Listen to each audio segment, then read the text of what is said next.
Hi అండి. నమస్తే. మనం ఈరోజు వంకాయ కూర చేసుకుందాం. పచ్చిమిరపకాయల కారం వేసి చాలా టేస్ట్‌గా ఉంటుందండి. వన్ టైం ట్రై చేయండి మీరు.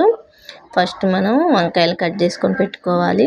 ఒక గిన్నెలో ఆయిల్ వేసుకొని, ఒక స్పూన్ తాలింపు గింజలు, ఒక ఉల్లిపాయ, 2 రెమ్మల కరివేపాకు వేసుకోవాలండి. కొంచెం పసుపు వేసుకోవాలండి. ఒక చిటికెడు వేసుకొని కొంచెం ఫ్రై అవ్వాలండి ఈ ఉల్లిపాయ ముక్కలు.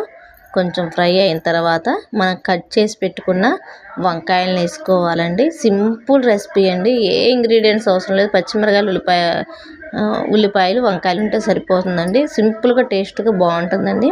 మనం కట్ చేసి పెట్టుకున్న వంకాయలను వేసుకోవాలండి. వంకాయలను వేసుకొని మనం కొంచెం మగ్గనివ్వాలండి. మూత పెట్టుకొని మనం 2 మినిట్స్ ఉంటే మనకి మగ్గిపోతాయి. మనకి వంకాయలు మగ్గిన తర్వాత మనం పచ్చిమిరపకాయలు, ఒక 2 స్పూన్లు ఉప్పు, అంటే మన కూరకు సరిపడ ఉప్పు ఆ పచ్చిమిరపకాయల కారంలోనే వేయాలండి.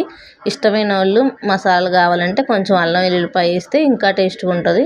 నేను మసాలా తక్కువ వాడతానండి. పచ్చిమిరపకాయలు, ఉప్పు వేసి మిక్సీ పట్టి కొంచెం మగ్గించి పెట్టుకున్న ఈ వంకాయలు వేసుకోవాలండి. వేసుకున్న తర్వాత కొంచెం ఒక 2 మినిట్స్ మూత పెట్టుకొని ఉంచుకుంటే మనకి వంకాయ పచ్చిమిరపకాయల కారం రెడీ అవుతుందండి. చాలా టేస్ట్గా ఉంటుంది.